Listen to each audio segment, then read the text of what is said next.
Hello friends. तर आज आपण सुरू करत आहोत 10वीसाठी जो काही तुमचा सायन्स पार्ट 2 आहे त्याची सिरीज. जो पहिला लेसन आहे हेरिडिटी अँड इव्हॉल्वेशन, तो आपण आज स्टार्ट करत आहोत. तर चला तर सुरुवात करूया. तर सर्वात पहिल्यांदा आपण शिकूया की ही हेरिडिटी म्हणजे नेमकं काय असतं. तर the transfer of biological character from one generation to another किंवा जीन्स. आता इथं बघा काही शब्द आहे बरं. Transfer of biological character. मग आता बायोलॉजिकल कॅरेक्टर म्हणजेच काय? तुमच्या बॉडीची शेप, हाईट, ठीक आहे, ह्याला काय म्हणायचं? बायोलॉजिकल कॅरेक्टर म्हणायचं. ठीक आहे. कलर असेल, हे जर बायोलॉजिकल कॅरेक्टर काय झाले, ट्रान्सफर झाले. कसे झाले? एका जनरेशनमधून दुसऱ्या जनरेशनमध्ये. कशा थ्रू? Gene through. त्यालाच काय म्हणायचं? हेरिडिटी. म्हणून तर तुम्ही ज्यावेळेस आरशामध्ये स्वतःला बघता त्यावेळेस तुम्ही तुमच्या परिवारामध्ये कोणासारखे तरी दिसत असता. ते कशामुळे? तुमच्या हेरिडिटीमुळे. आता हे जे काही हेरिडिटीमधले चेंजेस आहेत ते चेंजेस हुडकण्याचा काही सायंटिस्ट लोकांनी प्रयत्न केला आहे. त्यांच्याबद्दलची आपण थोडीशी माहिती बघूया. आता ह्याची जी काही इन्फॉर्मेशन आहे त्याच्याबद्दल आतापर्यंत तरी काही एवढे प्रश्न आले नाही. फक्त तुम्ही थोडीशी नावं लक्षात ठेवा. आता त्यातला पहिला सायंटिस्ट आहे ह्युगो डी वेरेस आणि सुटॉन. यांनी काय केलं बरं? म्युटेशनल थिअरी ऑब्झर्व केलेली आहे.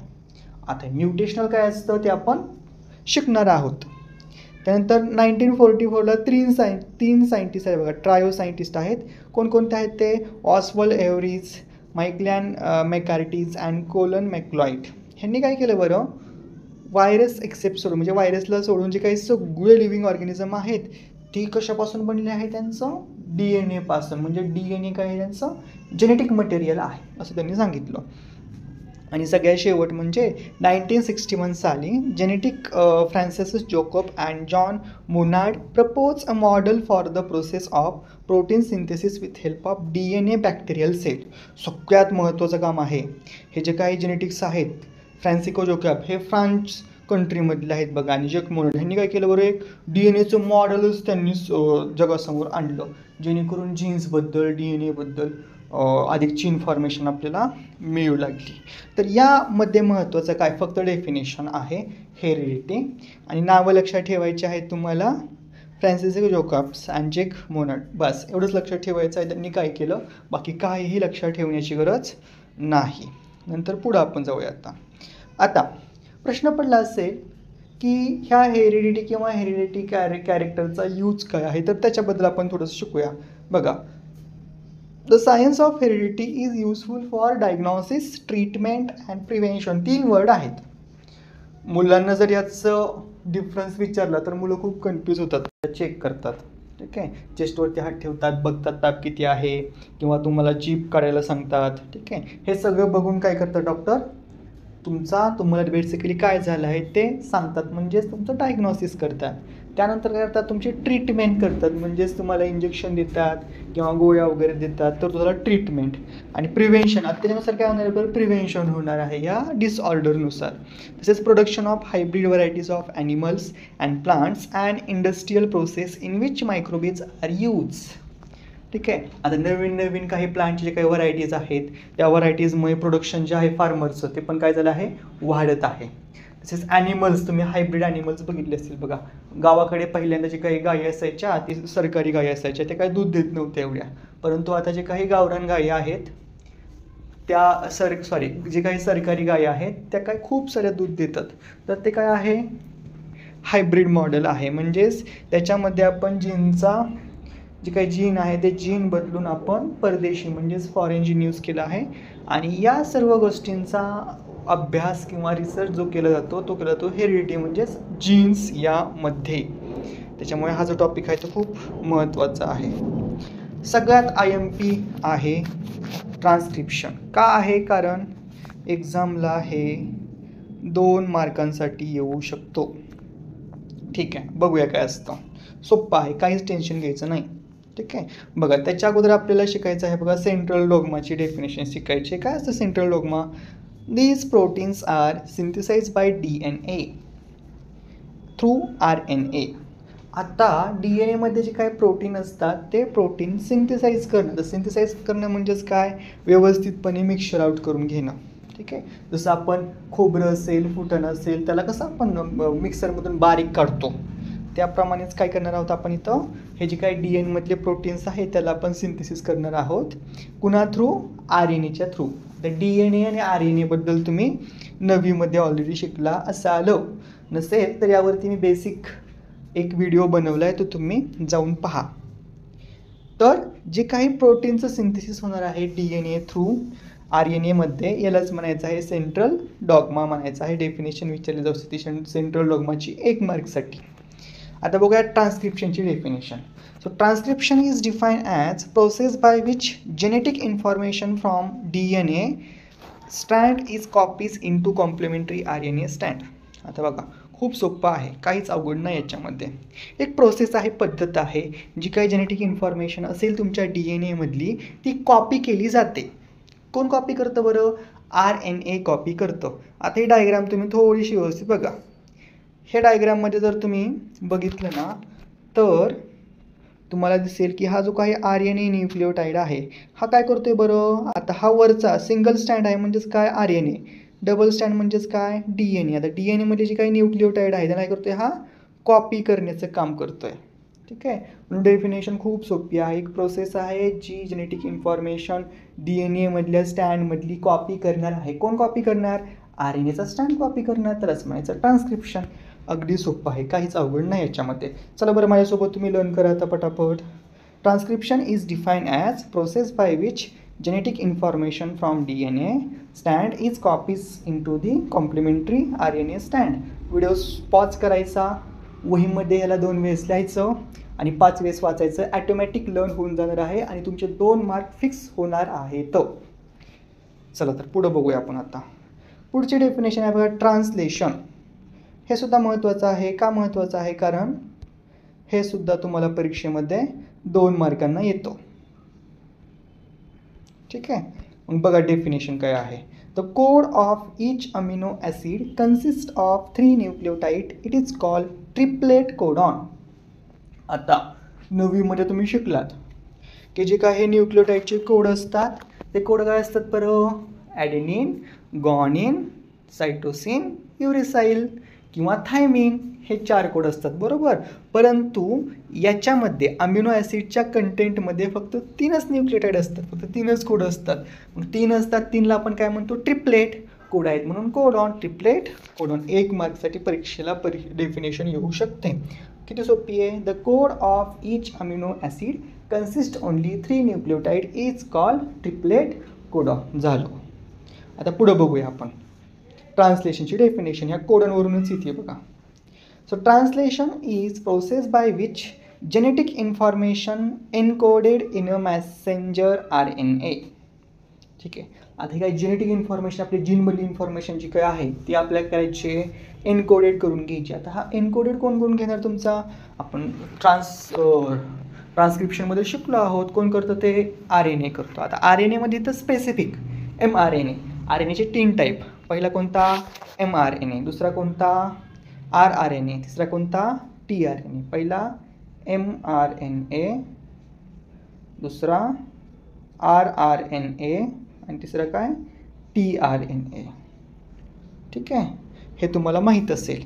आता एनकोडेड करणार आहे तुमचा एम आर एन ए आणि मॉलिक्यूल इज डिकोडेड. ठीक आहे. एनकोड केला आणि परत काय केला? Molecule M R N A decode केला to the synthesis of specific protein. आता स्पेसिफिक प्रोटीनचं नाव पण दिलं. त्यांनी काय दिलं बरं? पॉलीपेप्टाईड चेन. पॉली म्हणजेच काय? खूप साऱ्या. पेप्टाईड म्हणजेच काय? 5. ठीक आहे. 5 पेप्टीनच्या चेन असणार आहे तिथं, त्यामुळे त्याला म्हणायचं आहे पॉलीपेप्टाईड चेन. ते आहे तुमचं ट्रान्सलेशन.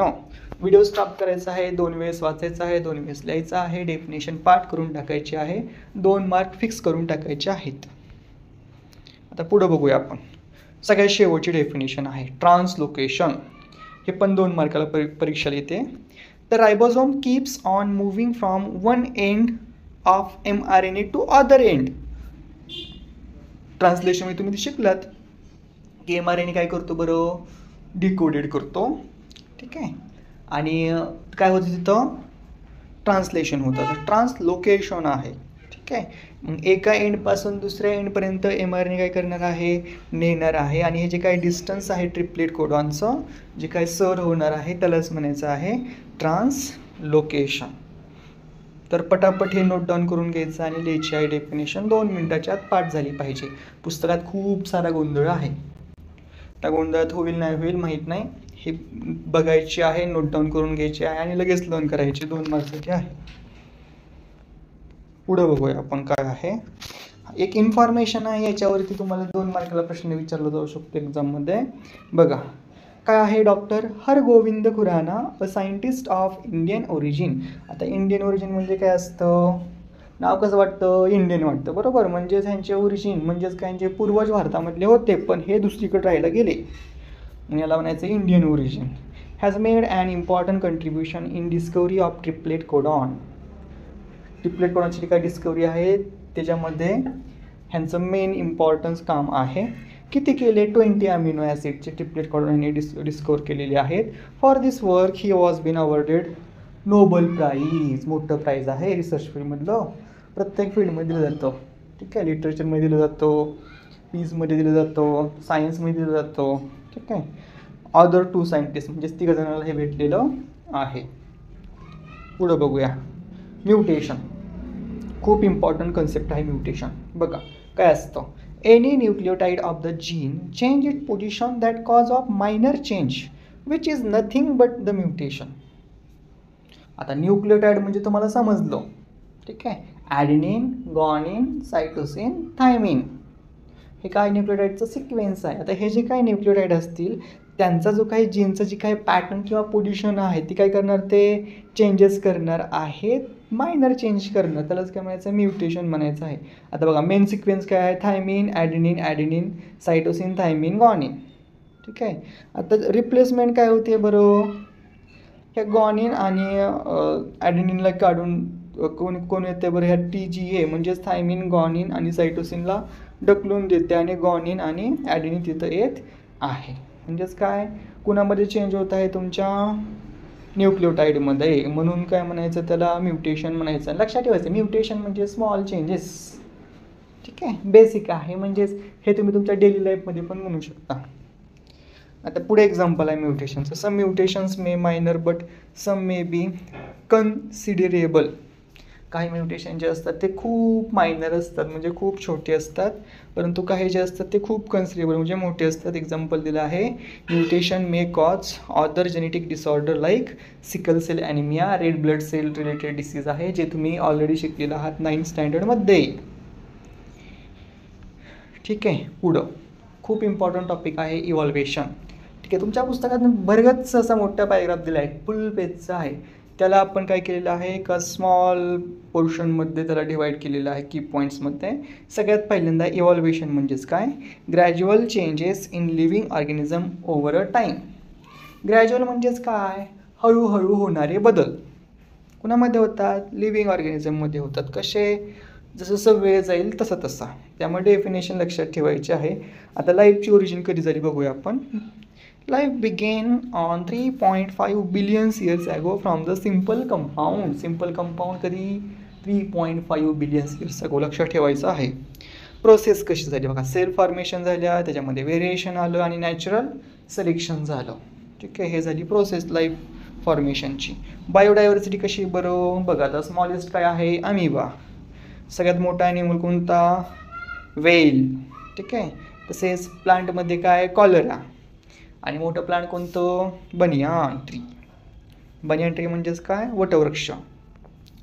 हॅबिटॅट म्हणजे राहतात कुठं कुठं कुठं फाउंड होतात बरं, हे हवेमध्ये सापडतात, एअरमध्ये, पाण्यामध्ये सापडतात, वॉटर, लँड, रॉक्स, दगडामध्ये. From equator to the poles म्हणजे पूर्ण अर्थमध्येच हे राहत आहे तो. आता ह्युमन कसे इंटरेस्ट आहे त्याच्यामध्ये, curious about the origin and diversity of life. प्रश्न तुम्हाला पण पडतो ना, आपली निर्मिती कशी झाली असेल बरं, सर्वात पहिल्यांदा माणूस कसा, माकडाचा माणूस कसा झाला असावा, तुम्हाला प्रश्न पडला असेल ना.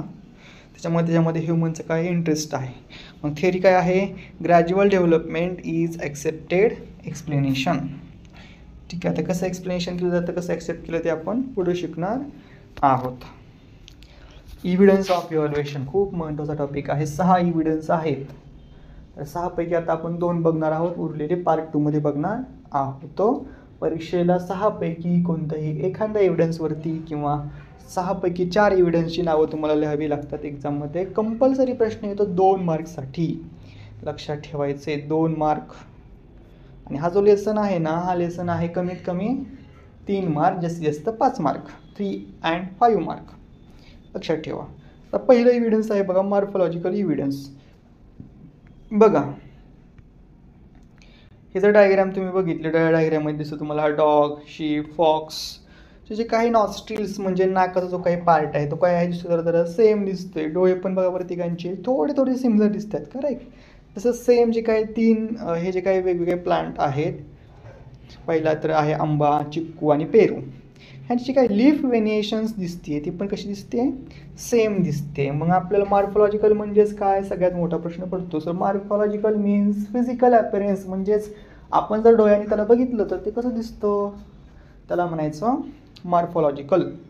So this indicate that there are some similarities in those group and hence it proves that their origin must be same, must have common ancestor. बघा जसं मी तुम्हाला सांगितलं ते सांगितलं आहे त्यांनी. हे काय इंडिकेट करतं, some similarity in those group prove that origin must be same in common ancestor. म्हणजेच ह्यांचे नाकं सेम असल्यामुळे किंवा ह्यांच्या लीफ व्हेरिएशन सेम असल्यामुळे काय समजतं की ह्यांचे जे काही ओरिजिन म्हणजे पूर्वजात असावेत ते कसे असावे, सारखे असावेत, हे आपल्याला यावरून समजतं. मग त्याला म्हणायचं मॉर्फोलॉजिकल इव्हिडन्स. खूप सोपं. पुढं आहे ॲनाटॉमिकल इव्हिडन्स. आता ते पहिल्यांदा डायग्राम बघा, काय दिसतं, ह्युमन हँड दिसतात, 4 लेग ऑफ ऑक्स दिसतात, पेंटागम ऑफ बॅट दिसतात, फ्लिपर ऑफ वेल. आता याच्यामध्ये सिमिलरपणा तुम्हाला काय दिसतो, सगळ्यामध्ये काय आहेत बरं, बोन्स काय आहेत, कनेक्टेड आहेत. बघा इथं पण बोन कनेक्टेड आहे, इथं पण बोन कनेक्टेड आहे, इथं पण आहे, इथं पण आहे, बरोबर. सगळीकडे काय बोन कनेक्टेड आहेत. तर यावरून आपल्याला काय बघा काय सांगितलं आहे, ॲनाटॉमिकल. ॲनाटॉमी म्हणजेच काय, आपल्या हाडांची रचना शरीरातील. So there is similarity in structure of bones and joints in organs of each those animal.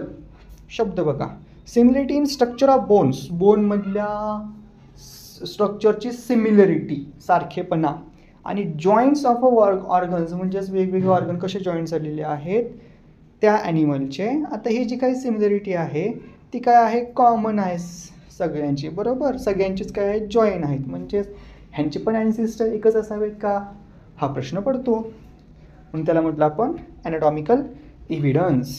आता उरलेले जे काही इव्हिडन्स आहेत ते आपण इव्हिडन्स पुढच्या पार्टमध्ये शिकणार आहोत. याच्यामध्ये लक्षात ठेवा, 2 इव्हिडन्स जे बघितले ते पण महत्त्वाचे आहेत. त्यानंतर इव्हॉल्युएशनची डेफिनेशन महत्त्वाची आहे, म्युटेशनची डेफिनेशन महत्त्वाची आहे. सगळ्यात IMP टॉपिक आहे ट्रान्सलोकेशन, ट्रान्सलेशन, ट्रान्सक्रिप्शन, ठीक आहे, आणि हेरिडिटीची डेफिनेशन. एवढं सगळं आज आपण बघितलेलं आहे. उरलेला जो काही पार्ट आहे तो आपण दुसऱ्या पार्टमध्ये शिकणार आहोत. आणि ते झाल्यानंतर आपण एक शॉर्ट रिकॅप घेऊन परीक्षेला आतापर्यंत कोणते प्रश्न आले त्याच्याबद्दलसुद्धा डिस्कस करणार आहोत. जर तुम्हाला हे एक्सप्लेनेशन आवडलं असेल तर तुमच्या मित्रमैत्रिणीला शेअर करा. जर एखादा पार्ट समजला नसेल तर मी तुम्हाला पुन्हा एक्सप्लेन करेल, फक्त मला तसं कमेंट बॉक्समध्ये कमेंट करून सांगा.